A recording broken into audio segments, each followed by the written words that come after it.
আসসালামু আলাইকুম। আশা করি সবাই অনেক ভালো আছো। তো আজকে আমরা যে বিষয়টা নিয়ে আলোচনা করব, আমরা গতদিন ধীরে ধীরে দেখা যাচ্ছে যে আমরা টপিক 1 পড়লাম, টপিক 2 পড়লাম, টপিক 2 পড়ার পর আজকে আমরা যেটাতে অ্যাটেন্ড করতেছি সেটা হচ্ছে টপিক 3। তাহলে গতদিনে আমরা একটু 1 মিনিটের জন্য একটু আলোচনা করি। গতদিন আমরা কি পড়ছিলাম? টপিক 1 এর মধ্যে আমরা বেশ কিছু পড়ছিলাম, কোষ প্রাচীর, কোষ ঝিল্লি পড়ছিলাম, জীবকোষ পড়ছিলাম। টপিক 2 এর মধ্যে আসার পর আমরা দেখলাম যে সাইটোপ্লাজমীয় যে অঙ্গাণুগুলো আছে সেই সাইটোপ্লাজমীয় অঙ্গাণুগুলোকে আমরা দুই ভাগে করে দিলাম। একটা হচ্ছে ঝিল্লিবদ্ধ অঙ্গাণু আর একটা কি ঝিল্লিবিহীন অঙ্গাণু। এখন ঝিল্লিবদ্ধ অঙ্গাণুগুলো আমরা একটা টেকনিক দিছিলাম, সেটা কি মেগলা পথ। সেই মেগলা পথ ধরেই আমরা কাজ করতেছিলাম। Mitochondria, endoplasmic reticulum, Golgi body বা গোলজি অ্যাপারেটাস, একটা হচ্ছে লাইসোজোম। এই পর্যন্ত আমরা গতদিন করছিলাম, যেটা ছিল আমাদের টপিক 2 এর অংশ। এখন আমরা যেটাতে চলে যাব সেটা হচ্ছে টপিক 3। টপিক 3 এর মধ্যে আমরা যাব হচ্ছে সাইটোপ্লাজমীয় অঙ্গাণু যে ঝিল্লিবদ্ধ অঙ্গাণুগুলো রয়েছে তারই যে বাকি অংশটুকু আছে। মেঘলা পর্যন্ত আমরা করছিলাম, তাই না?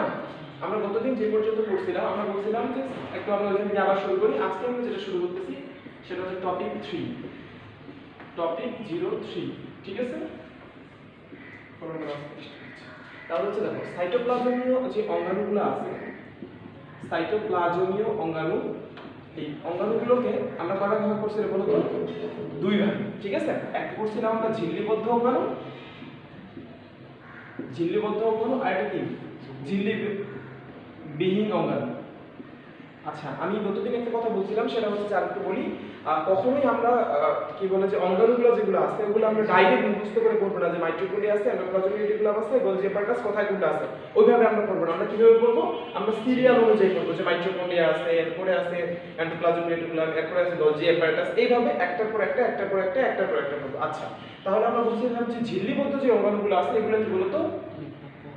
মেলা পথ, PATH।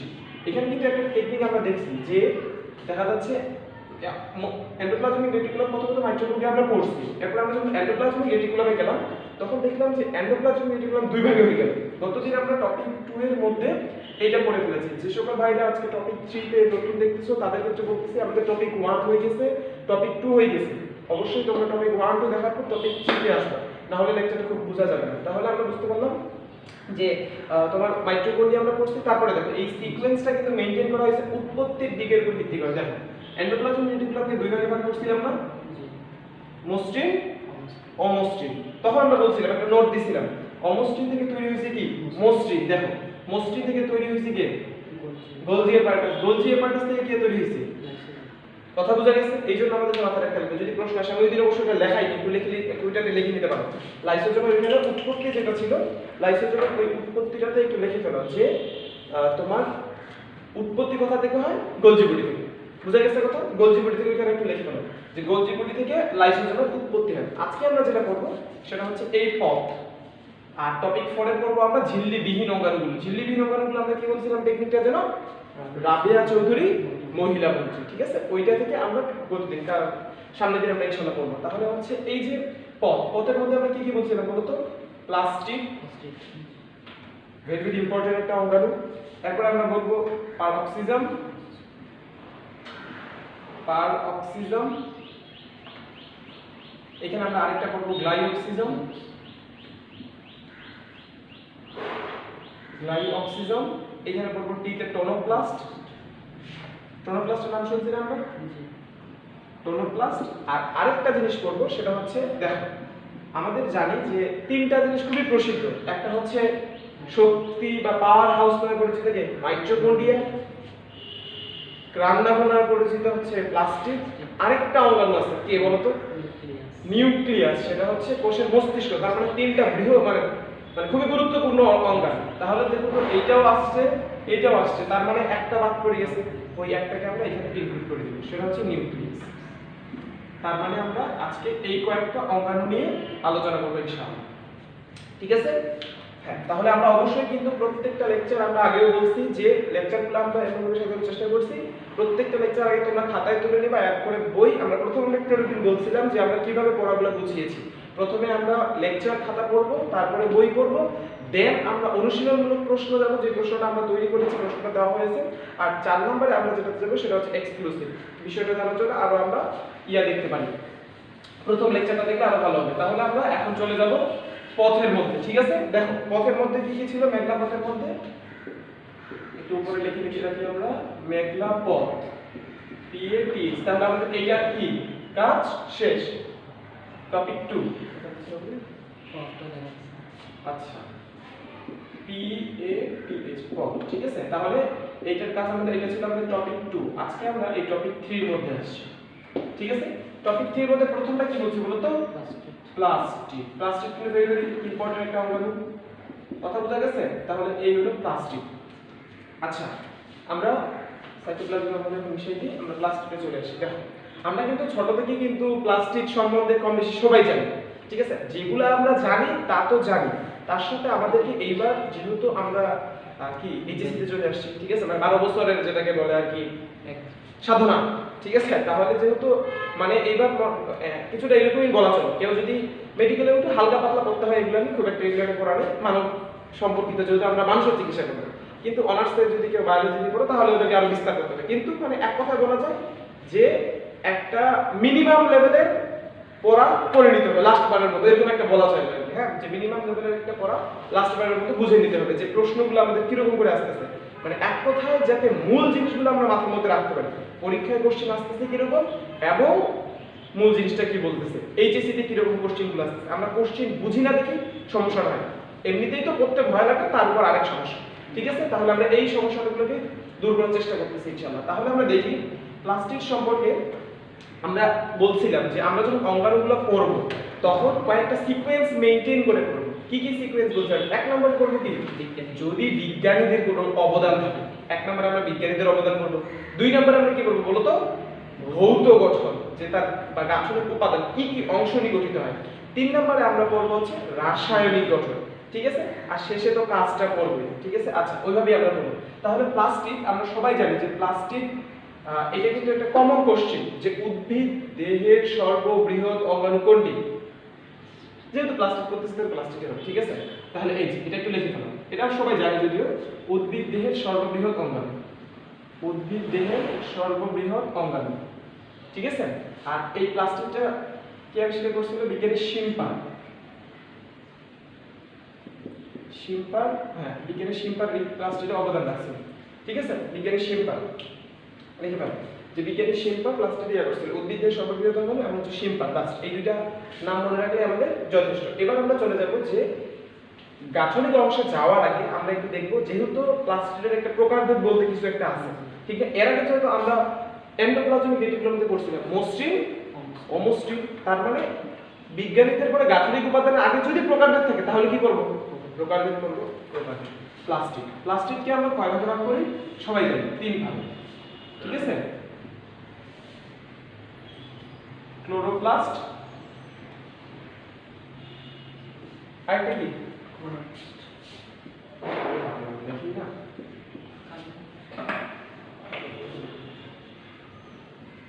ক্রোমোপ্লাস্ট, একটু আগে লিখেছিল, আরেকটা কি লিউকোপ্লাস্ট। তাহলে আমরা সকলেই জানি যে প্লাস্টিককে প্রধানত কয় ভাগে ভাগ করা হয়? তিন ভাগে, ক্লোরোপ্লাস্ট, ক্রোমোপ্লাস্ট আর একটা কি লিউকোপ্লাস্ট। আচ্ছা প্রথমে আমরা ক্লোরোপ্লাস্ট নিয়ে আলোচনা করব। আচ্ছা খুবই ইজি টার্ম আমরা জানি, দেখো আমরা সবাই ইয়াগুলা মানে কমন একটু চিন্তা ভাবনা যদি করে আমরা করি, যে গাছের পাতাগুলো সবুজ হয়ে কিসের জন্য? কিছু একটা আছে, কি আছে? একটা মানে রঞ্জক পদার্থ, মানে রঙিন পদার্থ যেটাকে বলে পিগমেন্ট, ইংলিশে যেটাকে বলে পিগমেন্টটা কি রকম? সবুজ, সবুজ বর্ণের, এই জন্য কি বলে ক্লোরোফিল আছে, ক্লোরোফিল আছে, ঠিক। তার মানে এই ক্লোরোপ্লাস্টের মধ্যে ক্লোরোপ্লাস্ট হচ্ছে অনেকটা ক্লোরোফিল শোনাচ্ছে না, আসলেই ঠিক যে ক্লোরোফিল থেকে ক্লোরোপ্লাস্ট, ঠিক আছে। ক্লোরোফিল আছে দেখি পিগমেন্টটা, তাহলে এই ক্লোরোপ্লাস্টটা কি রকম হবে বলো তো? এই জানি ওই কালার কি কালার হবে? সবুজ বর্ণের। তার মানে এই ক্লোরোপ্লাস্টটা হচ্ছে সবুজ বর্ণের, ঠিক আছে। আর এখানে যে কথাটা বলছে, এইখানে যে পিগমেন্টগুলো থাকে মানে যে রঞ্জক পদার্থগুলো আছে তার মধ্যে হচ্ছে chlorophyll A, chlorophyll B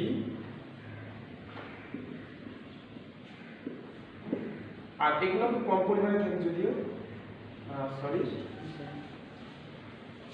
carotene আর হচ্ছে জেনথিন।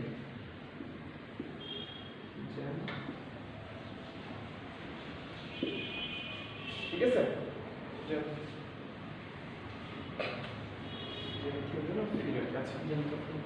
জেনথোফিল। আচ্ছা, তাহলে হচ্ছে যে ক্লোরোপ্লাস্টের মধ্যে আমরা বললাম ক্লোরোফিল এ আছে, সরি ক্লোরোফিল, হ্যাঁ chlorophyll A, chlorophyll B, carotene আর কি জেনথোফিল। আচ্ছা, এই যে ক্লোরোফিল এটা আছে, এই ক্লোরোফিল এ আছে কতগুলো? প্রায় 75%, বুঝা গেছে কথা? আর এটা হচ্ছে 25%। এগুলোর পরিমাণটা খুবই কম থাকে, এগুলোর পরিমাণটা থাকে হচ্ছে এইখানে বেশি। এগুলোর কালার আমাদেরকে জানতে হবে, এগুলো কিন্তু পরীক্ষায় আসে যে ক্যারোটিন কোন বর্ণের, জেনথোফিল কোন বর্ণের, ঠিক আছে? এই কালারগুলো আমাদের জানতে হবে। তাহলে এই যে ক্লোরোপ্লাস্ট যেহেতু সবুজ বর্ণের, বুঝা যাবে কথা? তাহলে এর প্রধান কাজ কি বলতো? সবুজ বর্ণ কি কাজে সবচেয়ে বেশি? সালোক সংশ্লেষণ।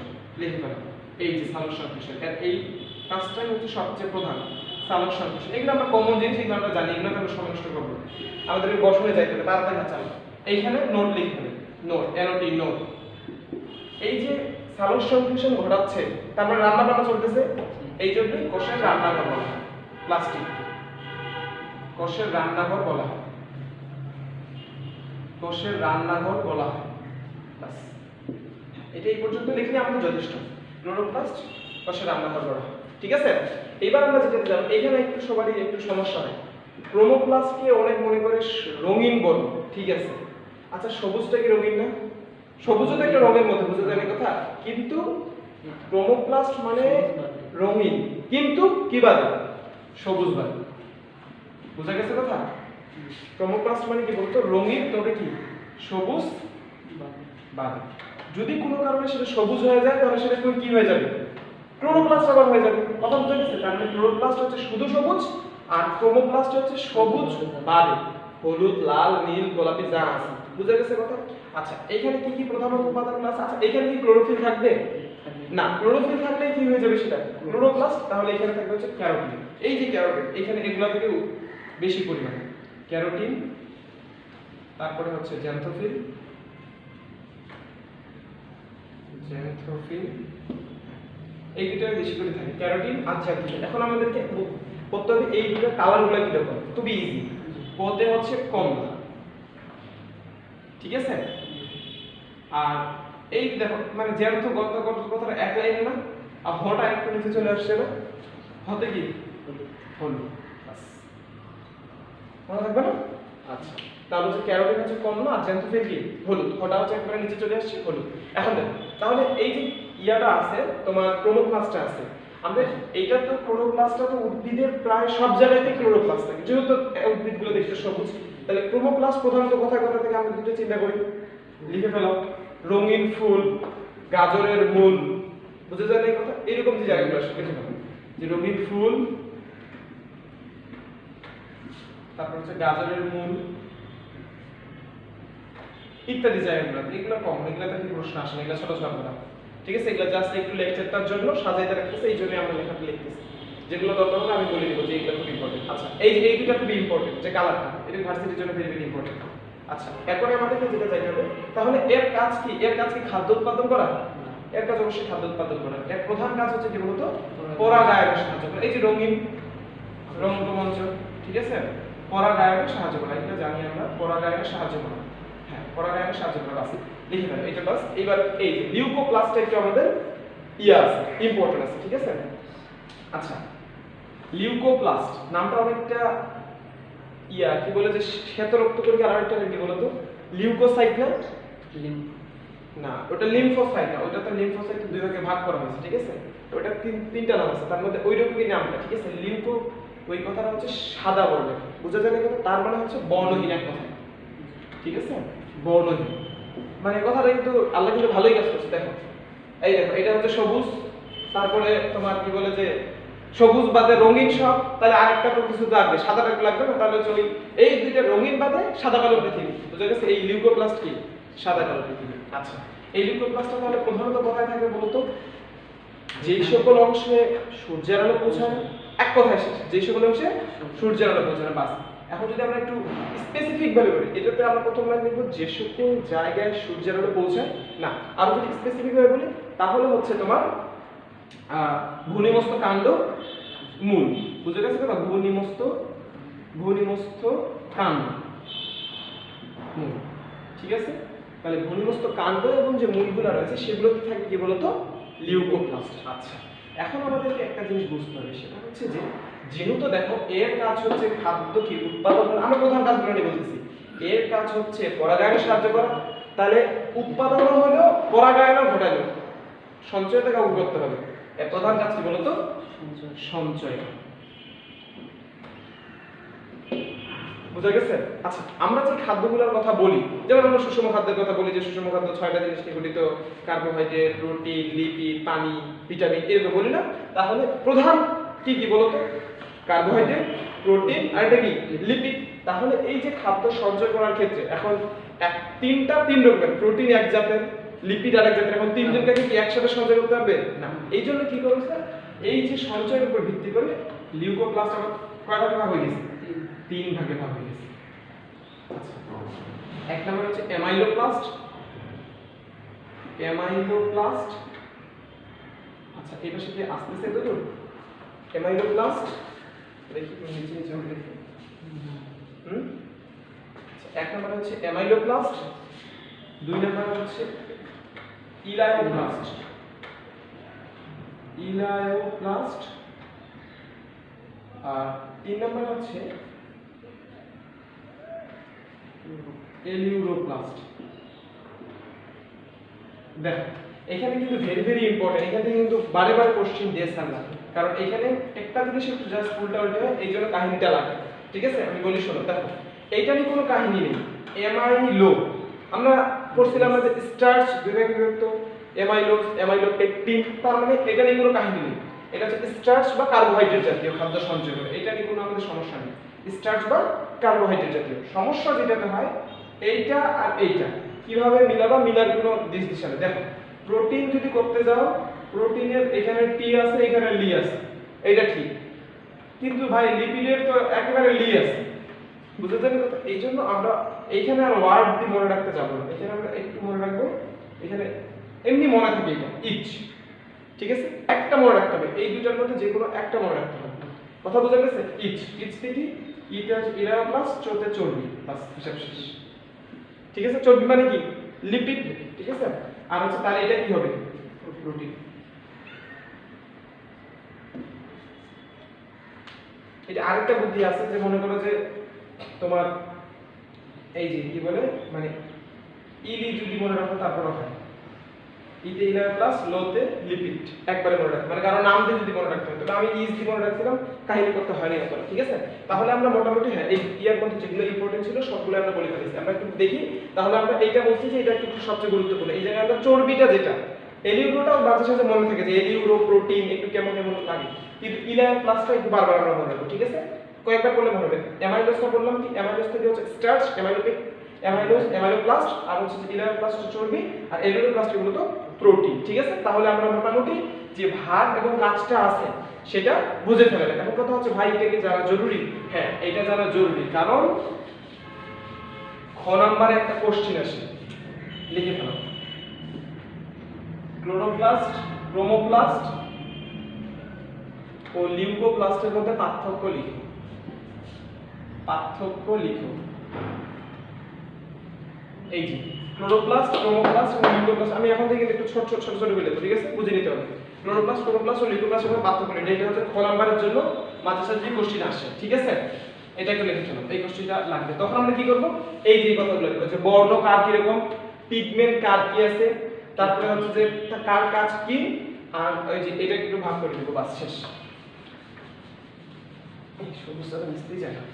তাহলে হচ্ছে আমাদের মোটামুটি শ্রেণী বিভাগটা শেষ। এখন আমাদের কি এখানে আরেকটা ইম্পর্টেন্ট জিনিস আছে যেটা একটু আমাদের করতে হবে, ঠিক আছে। কি জিনিসটা, যে ক্লোরোপ্লাস্টের বিভিন্ন জায়গায় বিভিন্ন ধরনের মানে আকৃতি আছে, মানে এক কথা আকার আকৃতি যেটাকে বলে আকৃতি। ক্লোরোপ্লাস্টের আকৃতিটা ভেরি ভেরি ইম্পর্টেন্ট ভার্সিটির জন্য, মেডিকেলের জন্য। এখানে মেডিকেল অপশন ভার্সিটি বসে আসছে, ঠিক আছে। এই আকৃতিটা আমাদেরকে একটু জানতে হবে। শোনো, আকৃতি যখন আমরা করবো, আমরা সাধারণত যখন উদ্ভিদ দেখি, অবশ্যই প্রাণী এখানে কোনো প্রশ্নই আসবে না, প্রাণীর শরীরে ক্লোরোপ্লাস্ট আছে, ঠিক আছে, তার জন্য প্রাণীর কোনো কথা আসবে না।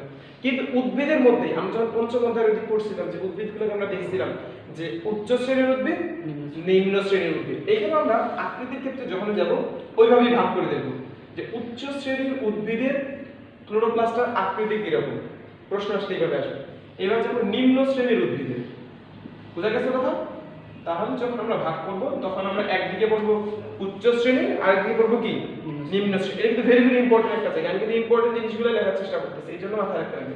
উচ্চ শ্রেণীর ক্ষেত্রে একবারই শেষ লেন্স আকৃতি, তার মানে উচ্চ শ্রেণীর ক্ষেত্রে যেই ক্লোরোপ্লাস্টগুলো থাকবে এগুলো কি আকৃতি হবে বলো তো? লেন্স আকৃতির, ঠিক আছে? আর নিম্ন শ্রেণীর মধ্যে এই যে এখন আমাদের কাহিনী আছে, নিম্ন শ্রেণীর মধ্যে বেশ কয়েকটা আছে, আমাদেরকে কিন্তু সবগুলো করতে হবে। কথা বোঝা গেছে? নিম্ন শ্রেণীর মধ্যে আমাদের যতগুলা মানে অনেকগুলোই আছে, আমাদের সবগুলো করতে হবে। আমরা এক এক করে পড়ি মোটামুটি। এক নম্বরে আমাদেরকে যেটা পড়বো সেটা হচ্ছে ক্লামাইডোমোনাস। ক্লামাইডোমোনাস, দেখিও বানানগুলো একটু সমস্যা নেই, এটা পরীক্ষার যখন দেখো। ক্লামাইডোমোনাস হচ্ছে পেয়ালা আকৃতির, আমরা একটু সবগুলো লিখে ফেলি, এগুলো একটু লাগবে। ক্লামাইডোমোনাস হচ্ছে পেয়ালা আকৃতির। স্পাইরোগেরা, স্পাইরোগেরা দেখো, এই দেখো স্পাইরোগেরা সর্পিল আকৃতি, সর্পিল আকৃতি। এমনি এটা মনে থাকে, মানে ওয়ার্ড টু ওয়ার্ড মনে রাখলে মনে থাকে ইনশাআল্লাহ। তারপর হচ্ছে ওয়েডোগোনিয়াম, ওয়েডোগোনিয়াম, আমরা বানানগুলো একটু দরকার হলে বই থেকে দেখে নেব। ওয়েডোগোনিয়াম হচ্ছে জালি কাকা, জালি কাকা। তারপর হচ্ছে জাইগেনেমা, ঠিক আছে? এই শোনো একটা জিনিস বলি, দেখো এটা একটু মনে রাখবে। দেখো ক্লামাইডোমোনাসটা আমরা অনেক পড়ি, এইজন্য পেয়ালাকার এটা এমনিতেই মনে থাকে। ক্লামাইডোমোনাস পেয়ালাকার, স্পাইরোগেতে কোনো সমস্যা নাই, ওয়েডোগোনিয়ামটা জালিকাকার মনে থাকে। সমস্যা হয় এই যে জাইগোনিয়াম আর পিথোফোরা, এইটা নিয়ে, ঠিক আছে? এই যে জাইগোনিয়াম যেটা আছে, জাইগোনিয়াম শুধু আমি একটু কথা বলি, সেটা হচ্ছে যে তারা যে আছে, তারাদের যে চলন, এই চলনকে কি বলে জানো? জিগজ্যাগ চলন। এই যে তারা ফিজিক্সে দেখবা পড়বা যে এই যে এইভাবে একটা চলন আছে না, এই চলনটাকে বলা হয় জিগজ্যাগ, ঠিক আছে? তাহলে ওইভাবে মনে রাখবে। তাহলে জিগজ্যাগ চলন থেকে হচ্ছে জাইগোনিয়াম, বুঝতে জানি কথা? তাহলে এটা কি হবে বলো তো? কাদের চলন জিগজ্যাগ? তারকাকার, তারাদের, তারকাকার, ঠিক আছে? তারকাকার, তারকাকার হচ্ছে জিগজ্যাগ চলন।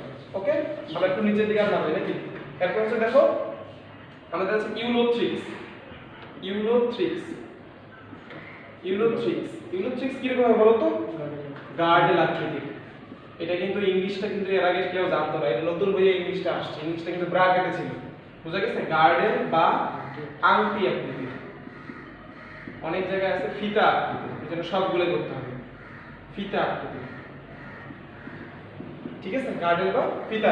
আর আছে পিথোফোরা, পিথোফোরা, পিথোফোরা হচ্ছে গোলাকার।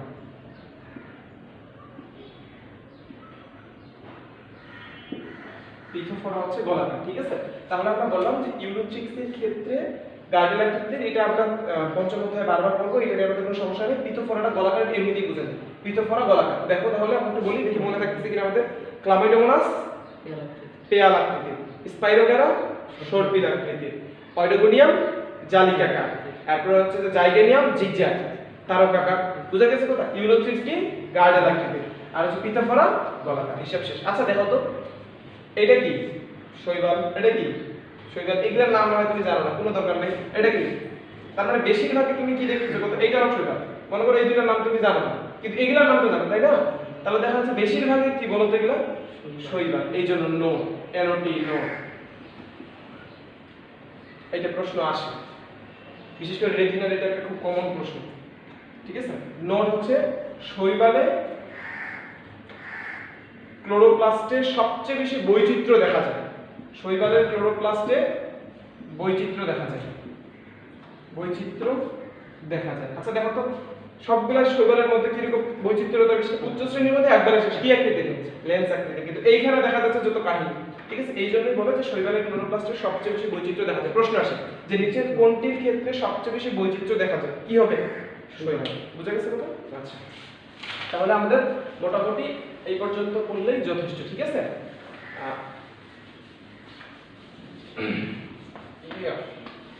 এখন আমরা চলে যাব ভেরি ভেরি ইম্পর্টেন্ট, এবার আমাদেরকে মনোযোগ দিতে হবে, ঠিক আছে? এবার আমাদের গুরুত্বপূর্ণ জিনিস, ওই যে মনে আছে আমি গতদিন শিখাইছিলাম কিভাবে কোশ্চেনটা আসে, মনে করি এখানে একটা কোষের চিত্র দিল, এখানে মনে করি নিউক্লিয়াসটা আছে, কতদিন বলছিলাম এটা একটা অংশ দিল, তোমার বলে এটা হলো বি অংশ।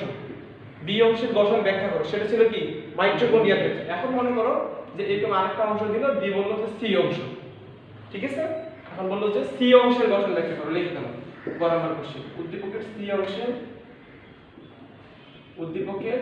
সি অংশের সমস্যা নেই, তুমি দেখি কিন্তু বুঝতে পারবে যে এটা কি ক্লোরোপ্লাস্ট না মাইটোকন্ড্রিয়া, কিন্তু তোমাকে প্র্যাকটিস করতে হবে। ওই জন্য প্রথম লেকচারের মধ্যেই আমি বলছিলাম যে ইয়া করো, কাজ করো, ওই চিত্রটা আঁকতে হবে, ঠিক আছে? সি অংশ আমি কিন্তু প্রত্যেকের চিত্র কিন্তু দেখবো, মাথায় রাখিও এটা, এই জন্য লেকচার শুধু দেখি রাখা যাবে না। উদ্দীপকের সি অংশের গঠন ব্যাখ্যা করো। করোনার কারণে বাড়ি আসে দেখি আলসিয়া নেই, ওটা করে লাভ নেই, ঠিক আছে? এই জন্য অবশ্যই প্রত্যেকেই চিত্র থেকে যে বাড়িটা চিত্র দিচ্ছি, দুইটা মানে হোমওয়ার্ক দিচ্ছি, এগুলো সবগুলো করতে লাগবে, ঠিক আছে? আচ্ছা, তাহলে উদ্দীপকের সি অংশের সাথে গঠন ব্যাখ্যা করো। এখন আমরা চলে যাব ব্যাখ্যাতে, ঠিক আছে? আচ্ছা, এটা কিন্তু ভেরি ভেরি ইম্পর্টেন্ট একটা জায়গা, বুঝতে হবে। আমি ওই যে মাইটোকন্ড্রিয়া আর এই ক্লোরোপ্লাস্ট, এই দুটার গঠন সবচেয়ে বেশি ইম্পর্টেন্ট, চিত্র সহ, ঠিক আছে?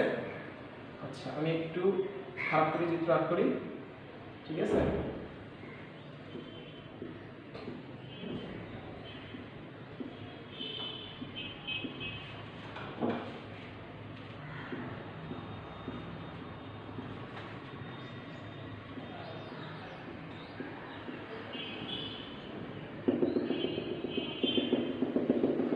আচ্ছা, আমি সবাই একটু আঁক করি এটা।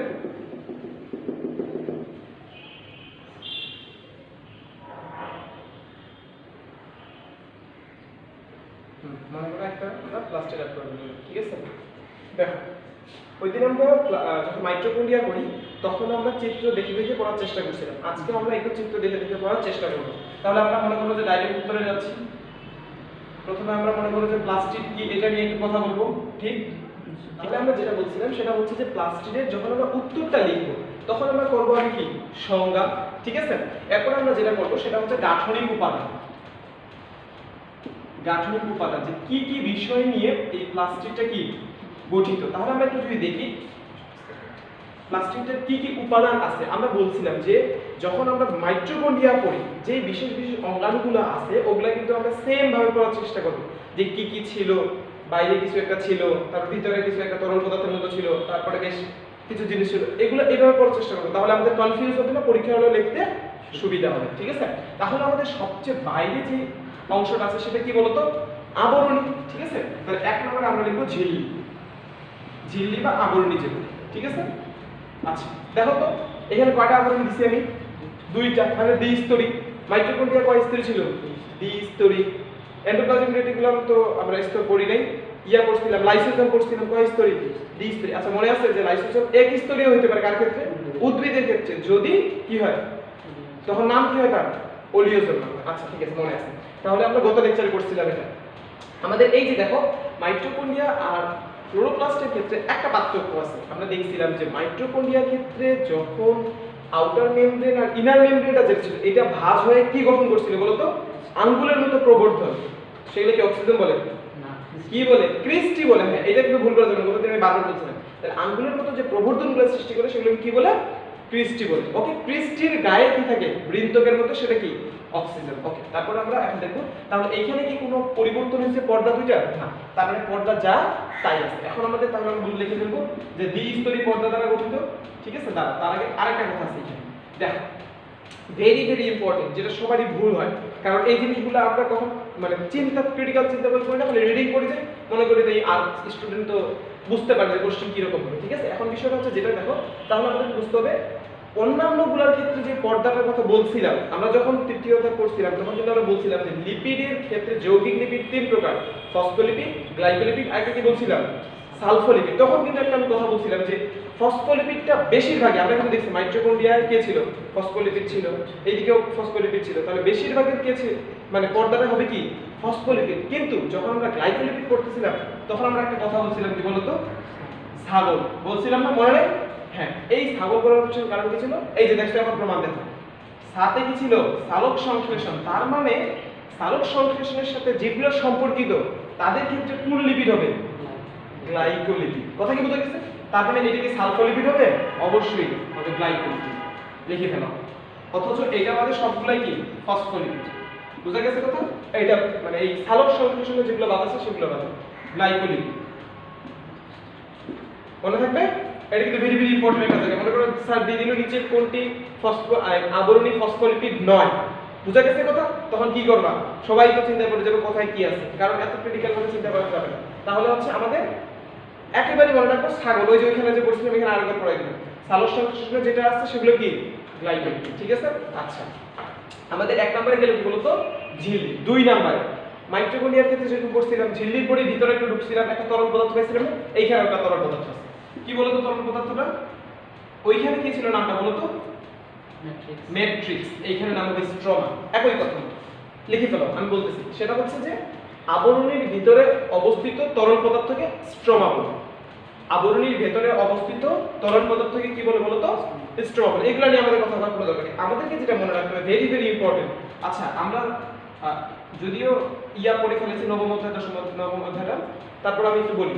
সেটা হচ্ছে যে আমরা ওইখানে পড়ছিলাম, তাছাড়াও যারা পড়ে নাই এখনো তাদের ক্ষেত্রে বলতেছি, যদি আমরা 9 10 এর কথা চিন্তা করি, ক্রেবস চক্র পড়ছিলাম না আমরা, C3 C4 চক্র, ওগুলা আমরা জানি যে চক্রটা মানে প্রথমত দুই ভাগে ভাগ করা, আলোক মানে আলোক নিরপেক্ষ অধ্যায় আর হচ্ছে আলোর উপর যে মানে নির্ভরশীল পর্যায়।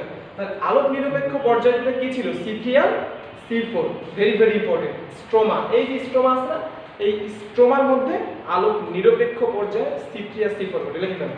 যে স্ট্রোমাতে নো আলোক নিরপেক্ষ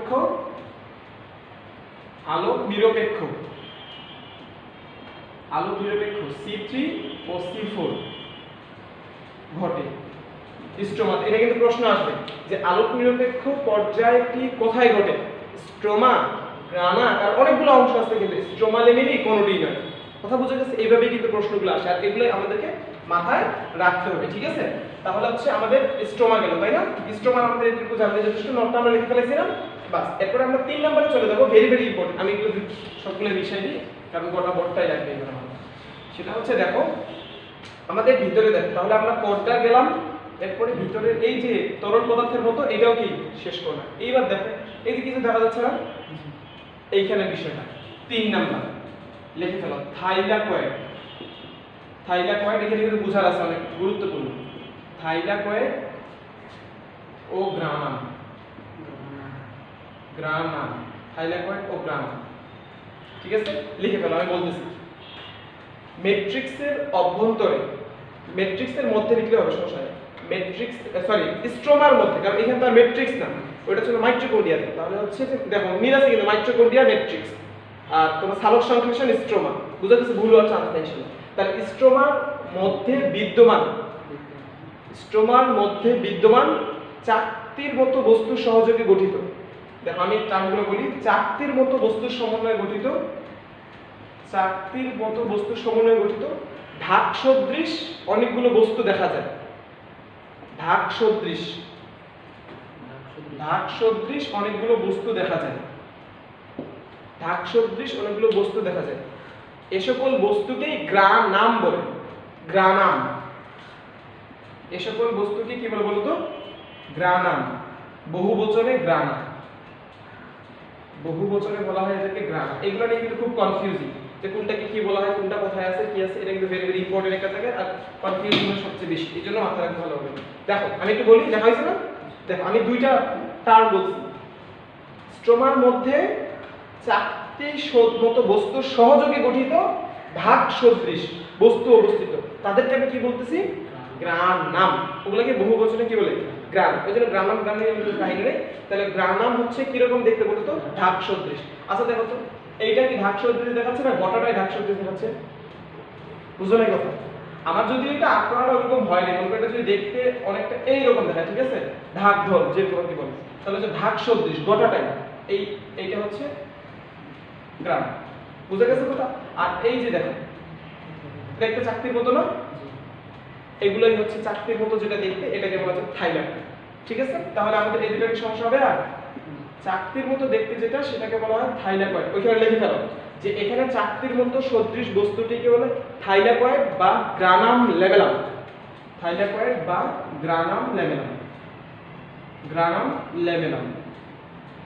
দুইটা নাম, ঠিক আছে? চাকতির মতো দেখতে সদৃশ বস্তু, এইটা কিন্তু চিনতে হবে, এটা কিন্তু জরুরি। তাহলে চাকতির মতো বস্তুগুলোকে বলতেছিলাম আমরা কি বলতো, কি থাইলাকয়েড। আর থাইলাকয়েডের সমন্বয়ে গঠিত কি বলতো, গ্রানাম। ঠিক আছে, আর বহু বচন হচ্ছে গ্রাম। ওকে, আচ্ছা এখন আমাদেরকে যেটা ইয়াদ করতে হবে সেটা হচ্ছে গুরুত্বপূর্ণ। দেখো এইখানে এই যে একটা মনে করো থাইলাকয়েড, এই যে একটা থাইলাকয়েড, বুঝা যাবে কথা? এখন দুইটা থাইলাকয়েড একটা সংযোগ হইছে না, এই যে সংযোগ হইছে এই সংযোগটাকে বলা হয় লেমেলাম। কি লেমেলাম? স্ট্রোমা লেমেলাম। ঠিক আছে, ওইটাই হচ্ছে লেমিনি ইয়া বহুবচনের কথা। তাহলে হচ্ছে যে লিখে ফেলো যে ওই ইয়ার মধ্যে, এই প্যারার মধ্যে, এই প্যারার মধ্যে লিখে ফেলো যে দুটি থাইলাকয়েড পরস্পর যে নালীপথের মাধ্যমে যুক্ত থাকে, দুটি থাইলাকয়েড পরস্পর যে নালীপথের মাধ্যমে যুক্ত থাকে তাকে বলা হয় স্ট্রোমা লেমেলাম বা লেমিনি। ঠিক আছে, দুটি থাইলাকয়েড পরস্পর যে নালীর মাধ্যমে যুক্ত থাকে সেই নালীটিকে বলা হয় স্ট্রোমা লেমিনি। দেখো তো এটা স্ট্রোমার মধ্যে আছে না, এই জন্য বলছে স্ট্রোমা লেমিনি, স্ট্রোমা লেমিনি। ঠিক আছে, লেমিনি বা লেমেলা, লেমিনি। ঠিক আছে, আচ্ছা এখন কথা হচ্ছে এখানে একটা গুরুত্বপূর্ণ জিনিস, এটা তোমাদের বইয়ে যদিও নাই তবে ইম্পর্টেন্ট যে এই স্ট্রোমা লেমিনির সংখ্যা কত। এই স্ট্রোমা লেমিনির সংখ্যা হচ্ছে 300 থেকে 400 টি। লিখে ফেলো এর সংখ্যা 300 থেকে 400 টি। এটা সাইড নোট, এটা বইয়ে নেই। স্ট্রোমা লেমিনির সংখ্যা হচ্ছে 300 থেকে 400 টি। স্ট্রোমা লেমিনির সংখ্যা 300 থেকে 400 টি। আচ্ছা দেখো তাহলে এইখানে আরেকটা আমরা নোট দিব, এবার নিচে লিখো নোট, এনওটি নোট। শুনো এখানে ভেরি ভেরি ইম্পর্টেন্ট একটা জায়গা। দেখো আমরা একটা বললাম গ্রানাম আর তারপরে বহুবচনে ওটাকে বললাম গ্রানাম। ঠিক আছে, বইয়ের মধ্যে দুইটা সংখ্যাতাত্ত্বিক মান আছে, এই সংখ্যাতাত্ত্বিক মান দুইটা আমাদের বুঝতে হবে। আচ্ছা গ্রানাম কি নিয়ে গঠিত বলো তো? গ্রানাম কি নিয়ে গঠিত? চাকতির মতো অংশ নিয়ে গঠিত। চাকতিগুলোর নাম কি? থাইলাকয়েড। তার মানে এইদিকে থাকবে থাইলাকয়েড, থাইলাকয়েড। ঠিক আছে, এখন বিষয়টা হচ্ছে দেখো তো গ্রানাম বানানটা বড় না গ্রানাম কথাটা বড়? গ্রানাম কথাটা বড় না, এই জন্য দেখো 10 থেকে 100 টি কথা বুঝতে নেই, 10 থেকে 100 টি আর 40 থেকে 60 টি। তোমাদের এই যে প্লাস্টিকটা যেটা আছে এখানে দেখবা দুইটা সংখ্যাতাত্ত্বিক মান আছে, একটা হলো 10 থেকে 100, একটা 40 থেকে 60। কিন্তু সমস্যা হয় কথা, মনে করো প্রশ্ন আসছে যে প্রত্যেকটি ক্লোরোপ্লাস্টের মধ্যে কতগুলো গ্রানা থাকে, তখন কনফিউজ 10 থেকে 100 না 40 থেকে 60। কথা বুঝে জানি, তখন চিন্তা করবা 100 কথাটা বড়, গ্রানাম কথাটা কি বড়, তার মানে গ্রানামের সাথে যাবে কোনটা? 10 থেকে 100। এখন বিষয় হচ্ছে যে গ্রানাম কি নিয়ে গঠিত? থাইলাকয়েড নিয়ে গঠিত। তাহলে হচ্ছে যে বুঝাই যাচ্ছে। ঠিক আছে, তাহলে গ্রানাম হচ্ছে 10 থেকে 100 টি থাইলাকয়েড, এই যে এরকম 10 থেকে 100 টি থাইলাকয়েড নিয়ে গ্রানাম গঠিত। আর প্রতিটি মানে তোমার প্লাস্টিকের মধ্যে গ্রানা থাকে হচ্ছে 40 থেকে 60 টি। গ্রানা কথাটা ছোট, 40 থেকে 60 টি ধরো, বড় অংশটা 40 থেকে, হ্যাঁ ঠিক আছে, বড় অংশটা 40 থেকে 60 টা একটা ক্লোরোপ্লাস্টের মধ্যে। ঠিক আছে, আচ্ছা তাহলে এটা আমরা আশা করি বুঝতে পারছি। ঠিক আছে, এখানে একটা এই যে এটা লিখছি না, এর নিচে একটা আমরা ক নাম্বার কোশ্চেন লিখি। ক নাম্বার কোশ্চেন আছে কোয়ান্টিজম কি?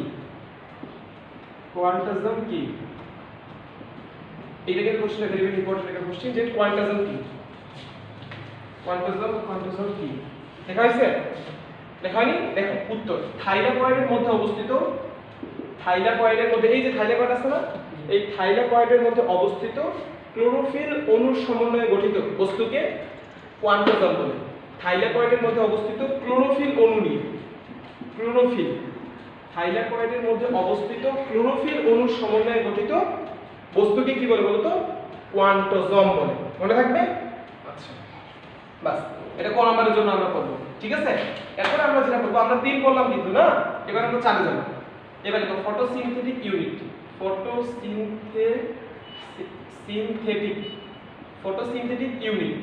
ফটোসিনথেটিক ইউনিট ও এটিপি সিনথেসিস, ঠিক আছে, এটা হচ্ছে আমাদের 4 নাম্বার টপিক। আমরা কিন্তু যখন উত্তর লিখবো তখন কিন্তু আমরা এভাবে একটা পর একটা আমরা একেবারে উত্তরের মধ্যে করে সাজাচ্ছি। ঠিক আছে, তার হচ্ছে ফটোসিনথেটিক ইউনিট। আচ্ছা বলো তো ফটোসিনথেসিস মানে সালোক সংশ্লেষণে সাহায্য করে কোনটি? ক্লোরোফিল। ক্লোরোফিল থাইলাকয়েডের মধ্যে ক্লোরোফিল অণুগুলোকে কি বলতেছে? কোয়ান্টিজম। বুঝা যাবে কথা? তার মানে এই যে ফটোসিনথেটিক ইউনিট হিসেবে কোনটা কাজ করে বলো তো? কোয়ান্টিজম। ঠিক আছে, লিখে দাও যে থাইলাকয়েডের কোয়ান্টিজম ফটোসিনথেটিক ইউনিট হিসেবে কাজ করে, মানে ফটোসিনথেসিস সালোক সংশ্লেষণ ঘটাতে সাহায্য করে।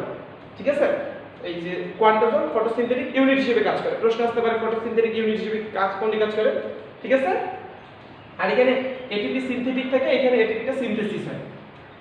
প্রধানত কোথায় বলো তো মাইটোকন্ড্রিয়া। বুঝা গেছে? এটা নিয়ে আমাদের কাহিনী করার দরকার নেই। এবার আমরা চলে যাব 5 নম্বরে। 5 নম্বরের মধ্যে আমরা লিখব, আচ্ছা ইয়াতে আমরা এরকম দেখো অনেকগুলো জিনিস কিন্তু প্রায় সেম। এইখানে এটা শুধু একটু বেশি আর এটা বেশি। ওইখানে একটা কোর্স ছিল মনে আছে? ডিএনএ আর কি ছিল? রাইবোজোম ছিল না? এরও ডিএনএ আর রাইবোজোম আছে। লিখি মানে 5 নম্বর রাইবোজোম ও ডিএনএ। ডিএনএ ঠিক আছে? তার মানে এই যে ইয়াটা আছে তোমার হচ্ছে অংশটা তরল পদার্থটা যেটাকে স্ট্রোমা বলতেছি, এর মধ্যেও কি আছে বলতো? রাইবোজোম আর ডিএনএ আছে। ঠিক আছে? আমরা কিন্তু নিচে লিখব যে কথা থাকে। এখন বিষয় হচ্ছে এই যে ডিএনএ এখানে একটা স্পেসিফিক মান আছে। ওইখানে আমরা বলছিলাম গোল, ওইখানে কি ডিএনএ মান দেওয়া ছিল যে ডিএনএ কয়টা থাকে? না, এইখানে একটা মান আছে। আচ্ছা ডিএনএ কথাটা ডিএনএ কয় সূত্র? দ্বিসূত্র না? ওই ডি থেকে আসলে 2 সূত্র। হ্যাঁ, এবার মনে রাখো যে রাইবোজোম সরি ডিএনএ থেকে কতগুলো? 200টা। দো দি 2 সূত্র। বুঝা গেছে কথা? তাহলে মনে থাকবে 200টা। যেহেতু মান দেওয়া আছে সেহেতু ইম্পর্টেন্ট। আমরা বুঝতে পারছি কোশ্চেন কি রকম আসে। তাহলে যদি কোনো কারণে আমাদের প্রশ্ন দেয় যে ও আচ্ছা এখানে একটা নোট সুন্দর করে ছোট নোট যে নোট রাইবোজোম ও ডিএনএ এই তোমার স্ট্রোমাতে থাকে। রাইবোজোম এবং ডিএনএ স্ট্রোমাতে থাকে। রাইবোজোম এবং ডিএনএ তোমার স্ট্রোমাতে থাকে। ঠিক আছে? আচ্ছা এখানে আমি একটা জিনিস ছাড়া গেছে, দেখো তো এই দিক দেখো। আমরা বলছিলাম যখন স্ট্রোমা করতেছিলাম তখন বললাম আলোক নিরপেক্ষ পর্যায়গুলো ঘটে কথা বলো তো স্ট্রোমাতে। আর যখন এই যে গ্রানা বললাম না, থাইলাকয়েড গ্রানা গ্রানা, এইখানে নোট নোট আলোক নির্ভরশীল পর্যায়গুলো ঘটে হচ্ছে গ্রানাতে। হ্যাঁ, আলোক নির্ভরশীল পর্যায়গুলো ঘটে গ্রানাতে। গ্রানাতে দেখো খুবই ইজি। কেন বলো তো? গ্রানার মধ্যে গ্রানা মানে কি? থাইলাকয়েড। থাইলাকয়েড মানে কোয়ান্টাজম। থাইলাকয়েডের মধ্যে ক্লোরোফিল থাকতেছে না? ক্লোরোফিল তো আলোক সংশ্লেষণের মানে ফটোসিনথেসিস আলোক সংশ্লেষণ। তাহলে খুবই ইজি আলোক নির্ভরশীল পর্যায়টা। বুঝা গেছে কথা? এই জন্য আলোক নির্ভরশীলগুলো ঘটবে হচ্ছে কোথায়? গ্রানাতে। আর তোমার হচ্ছে যে আলোক মানে তোমার হচ্ছে নিরপেক্ষ যেটা C3 C4 ক্রেবস চক্র যেটা সেটা ঘটবে হচ্ছে স্ট্রোমা। মনে থাকবে? ভেরি ভেরি ইম্পর্টেন্ট একটা জায়গা। এটা মনে থাকে আর খুব কমন একটা প্রবলেম জায়গা। আর এটা তো আমরা লিখে ফেলেছি নোট স্ট্রোমাতে কি থাকে? রাইবোজোম আর ডিএনএ থাকে। বাস আমাদের মোটামুটি প্লাস্টিডের যে তোমার গঠন, ঠিক আছে, এটা কিন্তু কোশ্চেনের জন্য ভেরি ভেরি ইম্পর্টেন্ট একটা জায়গা। ঠিক আছে? এই জন্য আমাদেরকে মাথায় রাখতে লাগবে যে কি রকম করে আমরা ব্যাখ্যাটা দেব। আমরা কিভাবে ব্যাখ্যাটা দেব আমি আরেকবার বলে ফেলাই। উত্তর লেখার পর উদ্দীপকের সি অংশটি হচ্ছে এটা। লেখার পর আমরা এই যে ওই দিন আমরা যেভাবে শিখছিলাম 1 2 দেওয়ার পর চিত্রটা মারি দিব। ঠিক আছে? এরপরে আমরা কি 4 5 দেব। ওই রকম করে দিব, তাহলে দেখা যাবে 1.5 পৃষ্ঠা হয়ে গেছে, বাস কাজ শেষ। অল্প কাজেই 5 পৃষ্ঠা। এখন একটা কথা আছে, এখানে আরেকটা কোশ্চেন আসে, সেটা হচ্ছে যে তোমার খুবই রেয়ার কোশ্চেন আসে, তবে আসতে পারে। ঠিক আছে? মানে খুবই রেয়ার তবে আসতে পারে। ঘ নাম্বার কোশ্চেন লিখো প্লাস্টিডের ত্রিমাত্রিক গঠন সূক্ষ্ম গঠন ব্যাখ্যা করো। প্লাস্টিডের ত্রিমাত্রিক সূক্ষ্ম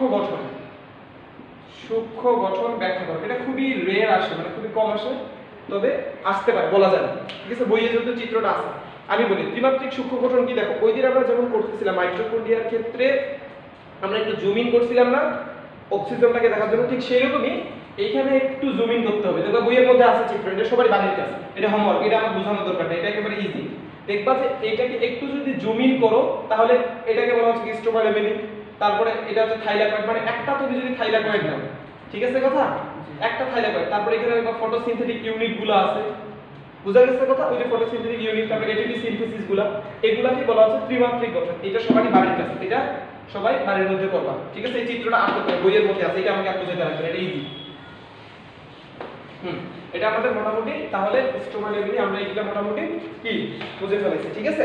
এইখানে এটা একটা কোশ্চেন আসতে পারে ঘয়ের জন্য, আর একটা ঘয়ের জন্য ইম্পর্টেন্ট কোশ্চেন আছে। মনে করো কি করবে, এরকম একটা চিত্র দিছে, বুঝছো কথা? এরকম একটা চিত্র দিছে, দেওয়ার পর মনে করো এখানে দিছে এইভাবে কার্বন ডাই অক্সাইড, এই পাশে দিছে অক্সিজেন। বুঝলে এই কথা? এটা মনে করো উদ্দীপক। তারপরে ঘ নাম্বার তোমার কোশ্চেন বলছি উদ্দীপকের, মনে করো গতে বলবে উদ্দীপকের গঠনটা ব্যাখ্যা করো, আর ঘতে বলবে উদ্দীপকের প্রক্রিয়াটির গুরুত্ব ব্যাখ্যা করো। কথা বুঝলি? উদ্দীপকের প্রক্রিয়াটা কি?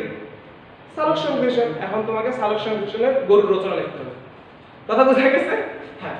এবং সালেকশনের এই তোমার উদ্দীপকের প্রক্রিয়াটির গুরুত্ব, ঠিক আছে, এই কোশ্চেনটা লিখে নাও।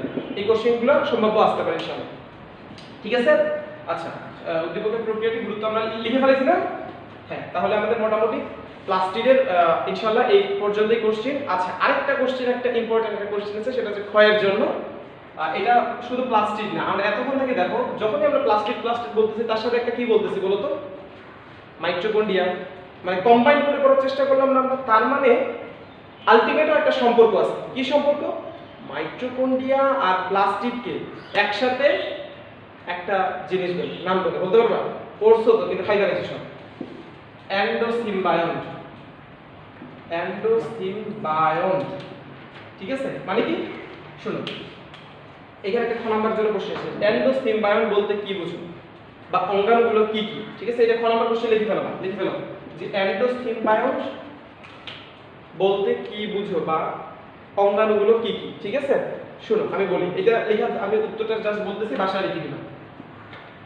আচ্ছা দেখো, উত্তরটা কি আমি তখন থেকে বলছি, মনে রাখার জন্য, কিন্তু ব্যাখ্যাটা এটা হচ্ছে মনে রাখার জন্য। তখন থেকে আমি বলছি মাইটোকন্ড্রিয়া, প্লাস্টিক, নিউক্লিয়াসে গেছি না। প্রধান তিনটা, একটা হচ্ছে রান্নাঘর, একটা হচ্ছে মস্তিষ্ক, আর একটা হচ্ছে পাওয়ার হাউস। বুঝা গেল কথা? তার মধ্যে আমরা মস্তিষ্ককে বাদ দিলাম, ওটা পরের হিসেবে, একেবারে সবার কোর্স শেষে। কিন্তু তার আগে প্রধান আমরা কি গোলজি বডি, এন্ডোপ্লাজমিক রেটিকুলাম এগুলোকে প্রধান করতেছিলাম না? প্রধান বলছি আমরা মাইটোকন্ড্রিয়া আর কি প্লাস্টিক। এখন কি করা হয়, এই মাইটোকন্ড্রিয়া আর প্লাস্টিককে একসাথে এন্ডোসিম্বায়ন্ট বলা হয়। বুঝা গেছে কথা? কিসের জন্য বলা হয়? ইউক্যারিওটিক কোষে, ইউক্যারিওটিক আর প্রোক্যারিওটিক আমরা শিখছি না? অবশ্যই আদিকোষ আর প্রকৃত কোষ, ঠিক আছে। আদিকোষের মধ্যে কি এত সব জিনিস থাকে? আদিকোষে একটাই বেশি থাকে, রাইবোজোম না। বুঝা গেছে কথা? যেহেতু প্রকৃত কোষের কথা আমরা বলতেছি, মানে ইউক্যারিওটিক কোষে, এই ইউক্যারিওটিক কোষে কি হয়, একটা প্রক্রিয়া আছে, ফেগোসাইটোসিস, আর কয়েক ভাগে বিভক্ত, এক্সোফেগোসাইটোসিস, এন্ডোফেগোসাইটোসিস, ঠিক আছে। এক্সো মানে বাহির, আর এন্ডো মানে ভিতরে। কি হয়, এই এন্ডোফেগোসাইটোসিস প্রক্রিয়ার মাধ্যমে কিছু ব্যাকটেরিয়া ভক্ষণ করে। বুঝা গেছে? এটা বিজ্ঞানীদের একটা ধারণা যে এন্ডোফেগোসাইটোসিস প্রক্রিয়ার মাধ্যমে কি করছিল বলো তো, ব্যাকটেরিয়া ভক্ষণ করছিল। যে ব্যাকটেরিয়াটা বিবর্তিত হয়ে পরবর্তীতে এই প্লাস্টিক আর মাইটোকন্ড্রিয়ার জন্ম দিয়েছিল। কথা বোঝা গেছে? তাহলে দেখা যাচ্ছে যে ওই ব্যাকটেরিয়া থেকে একসাথে দুইটাই চলে আসছে না, এই জন্য সিম্বায়ন্ট কথাটা, ঠিক আছে। এন্ডোফেগোসাইটোসিস প্রক্রিয়ার মাধ্যমে, ওই জন্য তোমার হচ্ছে এন্ডো কথাটা লাগছে, ঠিক আছে।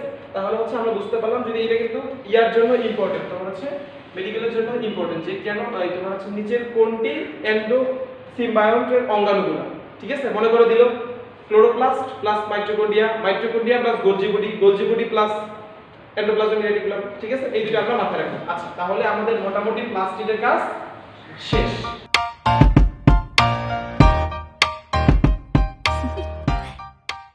Do you want to know?